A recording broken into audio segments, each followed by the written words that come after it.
Hi everybody, it's Patti and Debbie from Print and Pixel Studio, and today we have kind of a cool video.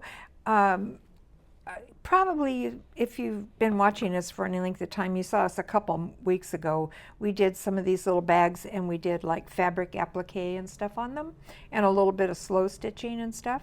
And so we still have a bunch of those little bags and we thought let's try and do something else with them. And during the summer, when did we go to that workshop? When was that? August? August, I think. Yeah. In August, we went to a workshop that Donna Twist gave in Mt Dora, Florida. And she has Twisted Paper Studio on YouTube. And so anyway, we went to her workshop, and one of the things we did there was we grain striped and grain sack striped and stamped some fabric pieces. And so when we got these little bags out, we thought, oh, that process would be perfect for these. So that's what we're going to show you how to do today, is do this grain sack striping, and show you how easy it is to do and how fun it is to do. And you can do it on all kinds of things, small stuff or big stuff like pillowcases or larger bags or whatever. Whatever your imagination comes up with, you can put it on there, and it's super easy to do. And then of course, you know us, we can't leave well enough alone. So Deb came up with this idea for these cute little bags. We had some of this striped fabric that we found, and so she just took and did made a little bag out of it, stitched it down the bottom, and actually just folded it over once. Yeah, folded it over once, cut it in a rectangular shape, folded it over once, stitched down the one side and the bottom, and these cute little bags is what we got. And then we thought on these we would use, this is an item that's going to be coming out in our shop. We have a group of French, what we're calling French labels in our shop that you can buy as a digital download. But we decided to print some on fabric pieces and offer those also in our shop. And that's what these pieces that you see here are. This one, no, but these are out of that group, and you'll be able to buy these fabric in fabric as well as the digital download. So anyway, that's what we're using today. So I guess I'll just show you some of the ones that we did. Here's another one using one of the fabric labels that'll be in our shop. And here we didn't paint the grain sack stripe. We had this ribbon that we got at, I think we got that at Michael's, and we thought, you know, that's perfect because maybe some people don't want to go to the trouble of painting the stripes. So this lets you know that you can get some stripe ribbon and stuff and come up with basically the same idea. And here we just glued it on, glued a little piece of fabric behind the ribbon, and then glued the label on, and it makes a real cute bag. Here's another one that we did the grain sack stripe and then Deb stamped on it with some of our stamps. These are two separate stamps, really cute. Here's another one where we combined the two methods. We did the striping, the stamp, and then we also used one of our fabric labels and frayed the edges and glued it on here, which is another cool look. And then these are the traditional grain sack stripe with stamps. So that's basically what we're going to show today. So yeah, they are fun to make. I was looking for my stuff. Okay, so the first thing you have to do is all these bags. These bags we got at Michael's, the cotton ones, and then these are more like a linen kind of burlap type feel bag. From Hobby Lobby. And these are Hobby Lobby, yeah. Okay, so first thing you want to do, and you can use painter tape or masking tape, but this great thing about masking tape, and I'll show you as we're going along here, it's transparent, so it helps you be able to judge where your stripes are going to be. So here we go. So all you want to do is get a piece of masking tape, peel it off, and now depending on what size stripe you want to do depends on what size masking tape you have. You can go as big or as narrow as you like. It just depends on what you're making and how, what the dimensions of your stripe you want them to be. So in this case, we just have this size masking tape, so this is the stripe we're going to use. But if you're doing like a pillow or something like that, you'd probably want to get a wider masking tape.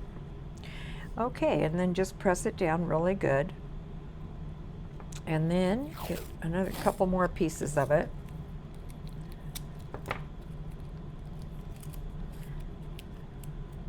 And you try to make it go in the middle. Now, again, you don't have to. You can bring it over to the side. It's up to you, strictly up to how you want your design to look. Okay, bring this down here, tape it to the side.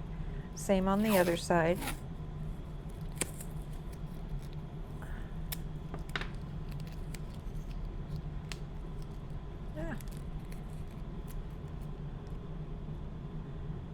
Okay. This is the hardest part. Okay, so you just glue or rub all that down. And then you pick up the one in the middle and save that because you'll use him later. And then you decide what color ink you want to use. And I think on this one, I'm going to use the blue. We used several different colors here. Let's see, this one was the antique linen, I think. Yeah, this was the antique linen to get this stripe, which is a neat color. And then faded burlap is this, which I love this color. And what else did we, oh, and the green. Neither one of us are big green people, but you know what? This Rustic Wilderness from Ranger Distress Oxide comes out really great. We really liked the look of that. And this is the color I'm going to use today, this blue, which is, what is that? Prize ribbon? Yeah, Distress ink. So anyway, Donna was telling us when we were doing these at her workshop that she had a view. She used to use paint, but she had a viewer that said she uses just the Distress Oxide paints, or inks I mean, and that they come out really great, and they do. And they're a lot easier to use than the paint. Now I haven't used this color on this bag before, so we'll see how this comes out. But it's such a pretty blue, and it kind of goes with the gray tone, I think, on that. Mm-hmm. Don't you? Yeah, I like it already. Yeah. So anyway, you just rub it on with one of your little brushes.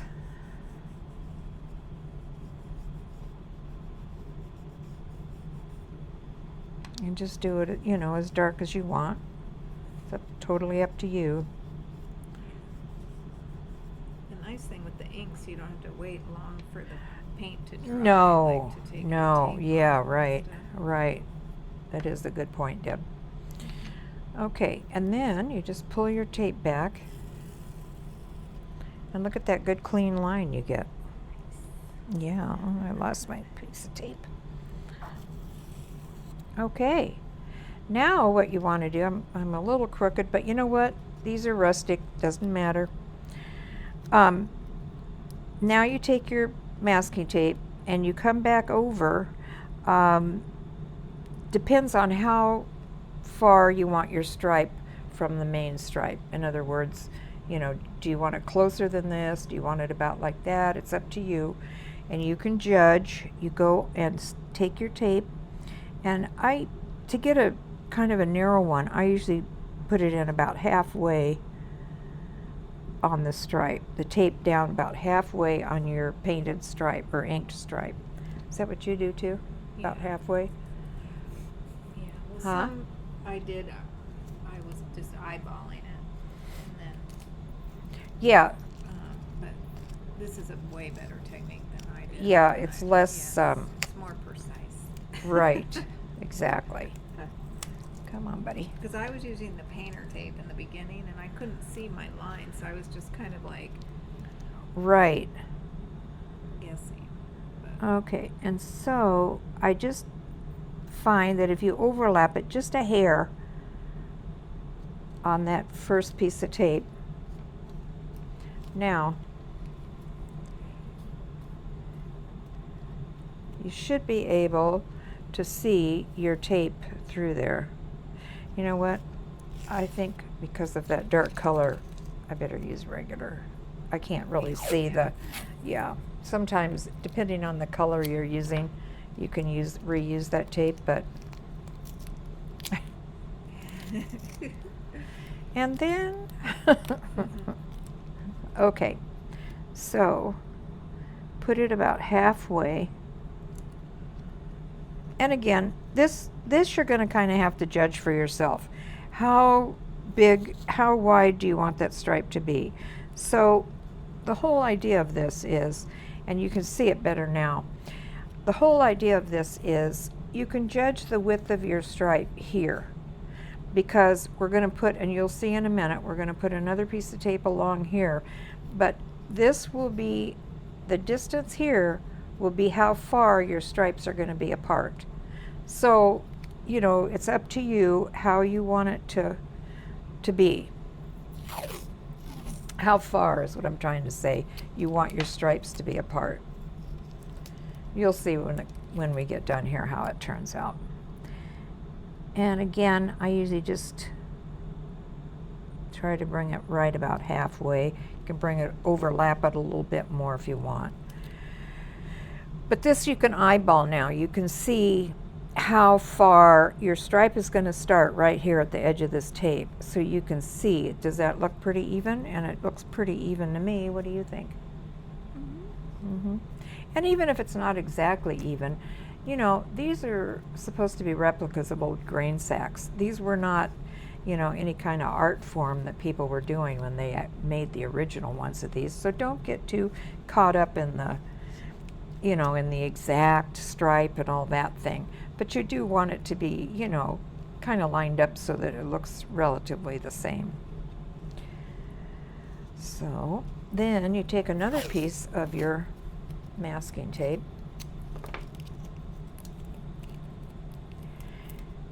and now here's where you decide how wide you want your stripe to be. So you line this up, and I just want a narrow stripe on this. So I'm just going to kind of eyeball it.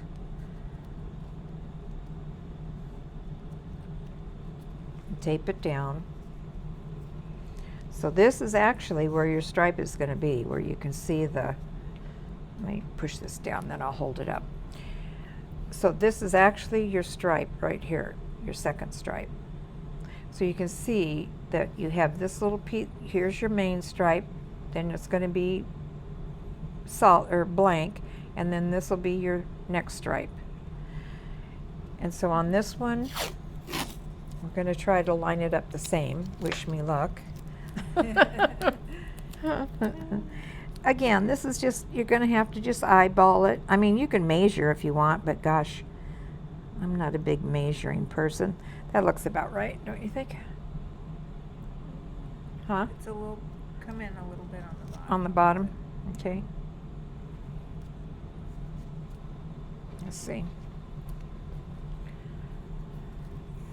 It's a little wider. Yeah, this is basically the hardest part of the whole thing. Is, and I hate to put my head in the camera, but I think I'm going to have to because I can't really see it.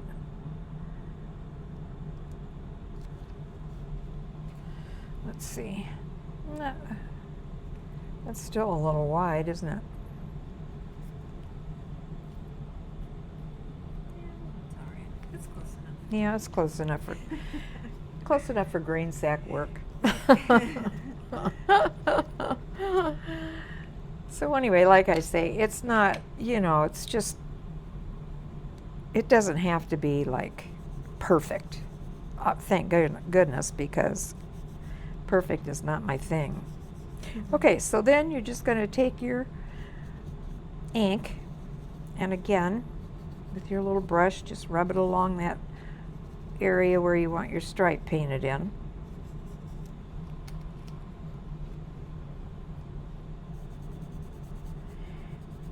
And if they don't come out, if one stripe isn't as dark as the other stripe that you did before, don't worry about it, because, these are supposed to be vintage. They're supposed to be old. So, they're supposed to have kind of a faded kind of look to them.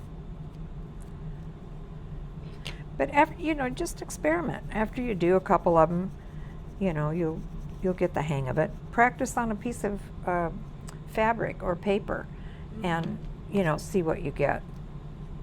So that looks pretty good, so we're going with it. Okay. Cute. I love that blue. Yeah, it's really pretty. Yeah, it looks good on this kind of gray tone bag. Yeah. And there you go. Voila. So perfect, huh? Yeah. And basically easy peasy, Yeah. It's just a matter of, on these, of lining up how wide you want that little stripe. But that came out really cute. Really cute. Yeah, I love it. On that bag. Huh? I love it on that bag. Yeah, I do too. I love that blue, and that's prize ribbon. But we'll have all these linked for you in the description. So sometimes we use brown, like here we used brown. On this particular stamp, it's supposed to look pretty vintage, so it kind of like fades into the cloth. Let's see, this one is black. Black, Yeah, yeah. that one's black. You can see you get, and this one was brown though, wasn't Yeah. it? Yeah, this one was brown, and it came out really good. But I'm going to use black on this one, I think. Number one, because it has kind of a gray tone to the fabric. And let's see.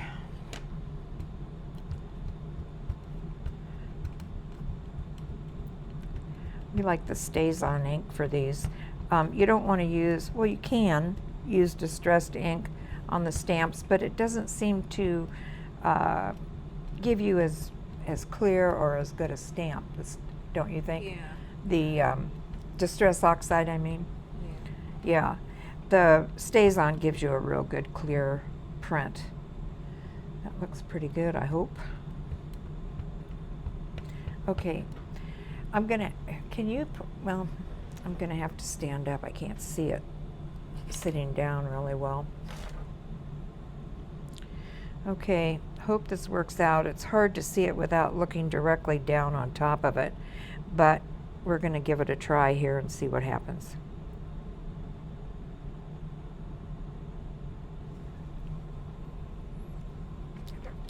Cover that up.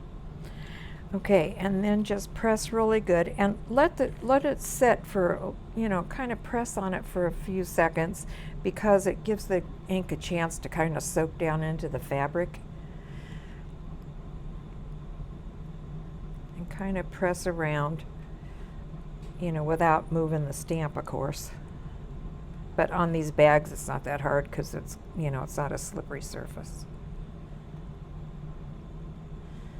Okay, wish me luck.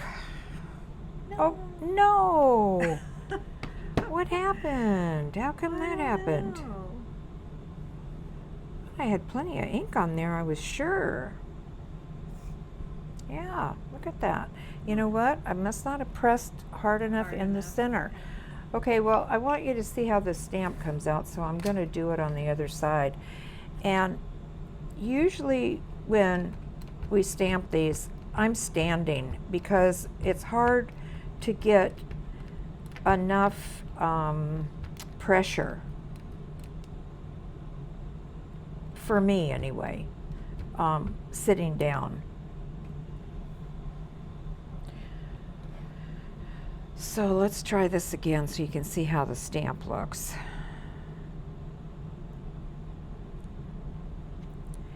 All right, let's push in the middle. Am I in camera? Okay.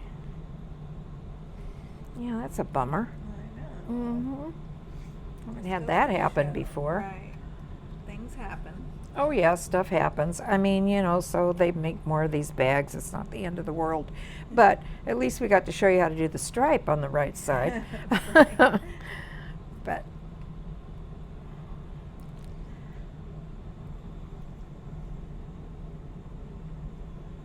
yeah, I can't imagine it didn't work. They've all, it's the first time we've had a fail like that. Mhm. I'm afraid to pick it up. Right. No, again, No. I don't know. You know what? We did one on this. This Yeah. stamp worked fine on Yeah. there. Huh. Something with the stamp. It does not like this fabric. So there's another little, see now, this one came out fine, Mhm. but this does not like this coarse fabric. This fabric it likes. So that's something, there you go, we learned something today too. That is something that you want to think about. And again, you may want to try that on paper, or I would suggest another fabric or a piece of fabric that you think you want to stamp on. I mean, like this. Maybe use one as a sample piece that you can practice on, because that's the first time we've had it, these stamps not work on something. And it has to be because it does not like that fabric. The fabric's too stiff, maybe. Yeah. It worked on Yes. it worked on these. This is the Mhm. same brand, and it Yeah. worked fine, but not this guy. He doesn't want to. So that's something to bear in mind. And Yeah, definitely test your stamps out on the fabric that you're yeah, that you're use. going to Right. use beforehand. But anyway, it would have been cute. But you can see how great the stripe comes out. Mhm. Really cute on there. And here's another one that we did the same process on, and used the same brand of stamps, and it came out fine. That's why we thought we would have no trouble. But for whatever reason, that particular stamp does not like this fabric. So that is a good thing to know. Oh gosh, Whoop. sorry. Help. So that is a good thing to know about that, because that's the first time we've ever had it not do well. But our main thing about it was that we wanted to show you how to do the striping, and you can see that that was an easy peasy thing to do. Yes, definitely. Really easy way to Mhm. use it. And these we're going to do more with this idea, because we think these are really cute. Debbie came up with this morning, and as we had this striped fabric that we really like, and she was trying to figure out some way to use it, and the stamps, of course, didn't look very good on it, and we had our little fabric labels that we're getting ready to put in the shop, and we thought, ooh, those might be cute on there. So she went ahead and did that, and it made totally cute little bags. So anyway, gosh, that was a quick video, even with the fail. Right? Yeah. So we hope you guys, will take this process and try it yourselves. And like we said, it doesn't have to be just on little bags. You can use it on for pillows, for purses, little tote bags, what I'm thinking of, and all kinds of stuff. So I guess that's all we have today. You have anything else you want to add? Not that I can think of. Okay, you guys, see you next time.